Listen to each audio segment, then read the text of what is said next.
Welcome guys to a new video. So here we see how a Python works and how to interpret Python program and how CPU understands a Python program. তো চলো শুরু করা যাক। তো আগের দিন বলেছিলাম যে আমি স্পষ্ট করে বলে দেবো যে তোমরা যখন পাইথন প্রোগ্রাম একটা কম্পাইলারে লিখছো সেই প্রোগ্রামটা অ্যাকচুয়ালি কীভাবে রান হচ্ছে। তো ধরো তোমাদের একটা কম্পাইলার, যে কোনো কম্পাইলার তোমরা ইউজ করতে পারো। তো কি কি কম্পাইলার ইউজ করবো আমি বলছি। তো সেখানে তুমি একটা পাইথন প্রোগ্রাম লিখছো, ধরো তোমার পাইথন প্রোগ্রাম হচ্ছে প্রিন্ট হ্যালো ওয়ার্ল্ড। ওকে,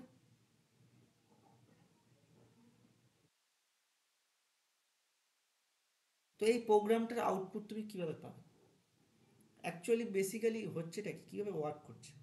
তো এই প্রোগ্রামটাকে তুমি সেভ করলে ধরো ফাইল 1.py, এটা হচ্ছে তোমার ফাইলটার নাম।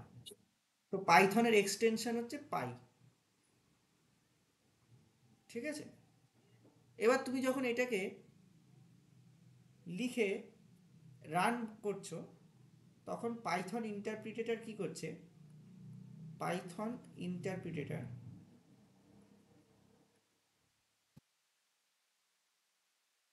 সেই প্রোগ্রামটাকে বাইট করে পরিণত করছে।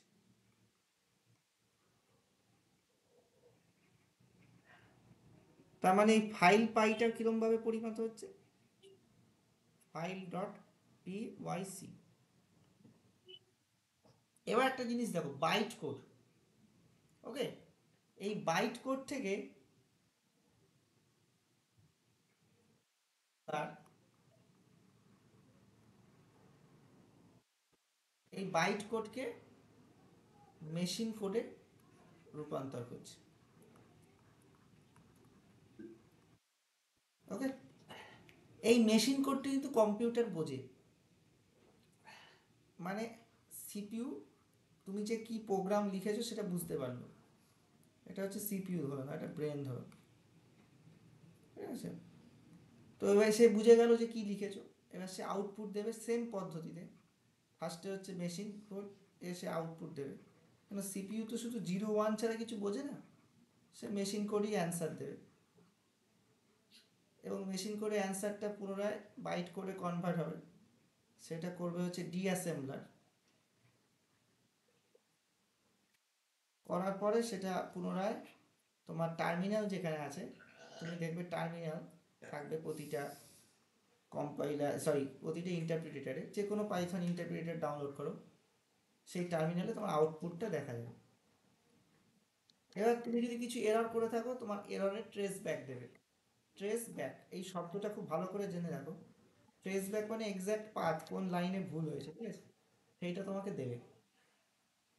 এছাড়াও তোমাকে বেশ কিছু ইনফরমেশন দেবে যদি তুমি ইনফরমেটিভ রিলেটেড কিছু পাঠাও। এবার আসছে একটু বেসিক কোশ্চেন, যেগুলো হয়তো ইন্টারভিউ দিলে আসতে পারে। তো তুমি যারা পাইথন করছো, প্রোগ্রাম লিখছো, সেই প্রোগ্রামে যেইটার উপরে লিখছো প্রোগ্রাম, সেই জিনিসটা যখন সেভ করছো সেই জিনিসটাকে বলে মডিউল। সেটার মধ্যে সেট অফ ফাংশনস থাকে, ভ্যারিয়েবলস থাকে। কী কী থাকে, ভ্যারিয়েবলস থাকে, ফাংশনস থাকে, ব্লক অফ স্টেটমেন্টস থাকে, অ্যান্ড সো অন। আর প্যাকেজ কাকে বলে, what is call package. Package হচ্ছে অনেকগুলো মডিউলের সমষ্টি। এই ধরো একটা module, that is call file 1.py, যেখানে তোমার প্রোগ্রাম রয়েছে।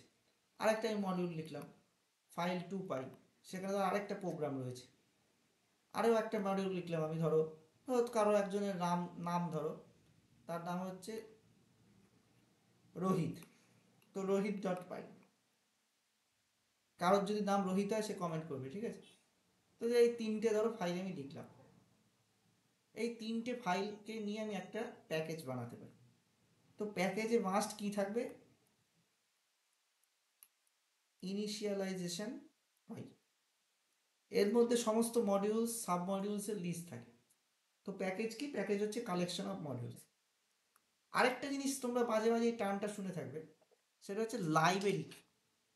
লাইব্রেরিতে তো তোমরা গেছো, লাইব্রেরিতে গিয়ে বই টই পড়েছো, অনেকে পড়োনি হয়তো, কারণ এখন বই পড়ার চল উঠে গেছে। তো লাইব্রেরিটা কি? লাইব্রেরি ধরো আমি এখন বই পড়তে চাই না, তাই জন্য এটা ইউজ করেছে। মানে ধরো তুমি বড় কোনো ফাংশন লিখতে চাও না, বিশাল বড় কোনো কোড লিখতে চাও না, এবার সেইগুলো লেখা রয়েছে, অলরেডি তারা লিখে রেখেছে, তোমাকে জাস্ট কিছু ওই লাইব্রেরিটাকে ইম্পোর্ট করতে হবে ফার্স্টে।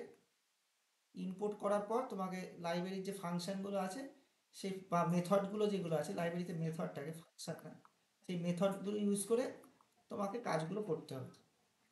কিছু পপুলার লাইব্রেরি যেমন আমি যদি বলি, কেউ যদি টেলিগ্রাম ইউজ করে থাকো, একটা পপুলার লাইব্রেরি আছে টেলিথন। কোনো ইউটিউবাররা এগুলো বলে না পাইথন শেখাতে গিয়ে, কিন্তু যারা টেলিগ্রাম ইউজ করে থাকে তারা এটা শুনে দেবে। আর একটা লাইব্রেরি আছে পাইরোগ্রাম। তো এই দুটো লাইব্রেরি যদি কেউ শিখতে চাও, আমাকে একদম এই কমেন্টেই লেখো যে আমি হ্যাঁ এই দুটো লাইব্রেরি শিখতে চাই টেলিগ্রামে। তো আমি কথা দিচ্ছি এই পরের যে কোর্সটা আসবে, এই পাইথন কোর্সটা হয়ে গেলে, পুরো 8টা ভিডিও এসে গেলে, আমি আগের দিন বলেছিলাম 8টা ভিডিও আসবে, তাহলে আমি এই দুটো কোর্স লাইব্রেরি শিখিয়ে দেবো। ঠিক আছে? এছাড়াও তোমরা যদি এআই ফেআই করো, তাহলে তোমরা জানবে যে কেরাস আছে, পাইটর্চ আছে, এগুলো সব হচ্ছে এক একটা লাইব্রেরি, এগুলোতে আমরা অনেক কাজ করতে হবে। এছাড়াও কেউ যদি আমরা এই ধরো ন্যাচারাল ল্যাঙ্গুয়েজ প্রসেসিং করো, তাহলে এনএলটিকে আছে। এনএলটিকের মধ্যে একটা লাইব্রেরি থাকে, অনেকেই শিখে শুনেছো নামটা, সেটা হচ্ছে পাঙ্ক্ট। স্পেলিংটা ঠিক লিখলাম কিনা জানি না, অনেক ঠিকই লিখেছি, পাঙ্ক্ট। পুঙ্ক্ট না পাঙ্ক্ট কি বলে জানি না, যাই হোক। তো এই হচ্ছে সব ব্যাপার স্যাপার। কয়েকটা প্যাকেজের উদাহরণ দিই। খুব পপুলার প্যাকেজ হচ্ছে নামপাই। আর একটা ফাইলের উদাহরণ তো আমি দিয়েই দিলাম, ফাইলের একটা উদাহরণ দেবো। ঠিক আছে? তো আজকে এই ভিডিওটা এই অবধি। এর পরের যে ভিডিওটা হচ্ছে মাস্টার ভিডিও হবে, একদম আমি টার্গেট রাখবো 1.5 ঘন্টার মধ্যে ভিডিও শেষ করে দাও, 1.5 ঘন্টার কমই হবে। পুরো পাইথন A to Z জলের মতন বলে দেবো। এই ভিডিওটা দেখেই বুঝতে পারছো যে কোর্সটা কীরকম হতে চলেছে। তো কোর্সটা ফলো করো, আর অবশ্যই ভিডিওটা লাইক এবং সাবস্ক্রাইব করতে ভুলবে না, কারণ তোমরা যত সাবস্ক্রাইব করবে তত এই ভিডিওটা পৌঁছে যাবে মানুষের কাছে। যারা ভাবে যে প্রোগ্রাম শুধু চাইনিজ লোকেরাই শিখতে পারে, বাঙালিরা পারে না, ভারতীয়রা পারে না, সেই ধারণাটা ভুল। ঠিক আছে? এবং আমি দীর্ঘদিন ধরে প্রোগ্রাম করছি, টেলিগ্রামে অনেক চাইনিজ, তারপরে ধরো বিদেশিদেরকে দেখেছি, তারা 7-8 বছর থেকেই প্রোগ্রামিং শেখে। সরি, মানে ক্লাস 7-8 থেকেই প্রোগ্রামিং শেখে। তো তাদের প্রোগ্রামিং স্কিলস আমাদের মতন বয়সে, মানে আমরা এখন কলেজে পড়ছি, আমি সেই বয়সে এসে তাদের মারাত্মক লেভেলে পৌঁছে যায়। তারা কেন? কারণ তারা সেটাকে জলের মতন করে শেখে, আর আমরা শিখি ভয়ে ভয়ে। তো ভয় কিছু নেই, প্রোগ্রামিং খুব সোজা। তো এতক্ষণ যেটা বললাম আশা করি বুঝতে পেরেছো, এগুলোই প্রশ্ন করবে ইন্টারভিউতে। এই প্রশ্ন যদি উত্তর না দিতে পারো, তাহলে নিজেরই খারাপ লাগে। ধন্যবাদ।